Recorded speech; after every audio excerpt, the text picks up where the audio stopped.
انما اللي انا عايز اقوله انه ما هوش بس من 100 سنة وعشرة كان ممكن ان نبدأ عصر النهضة بتاعنا. لا، ده كان كمان من 100 سنة و80 إرادة شعب مصر موجود، وقاموا عزلوا الحاكم وولوا حاكم آخر. وده المبدأ.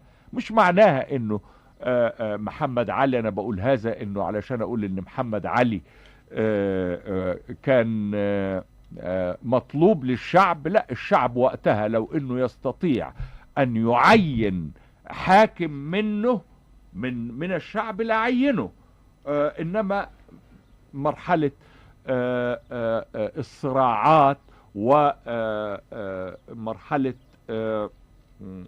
المرحلة التاريخية وقتها خلتهم بدلا من أن يولوا مصري يعزلوا الحاكم اللي معينه الباب العالي ويحطوا حاكم بداله. كان ممكن أن تكون هذه أيضا نقطة ابتداء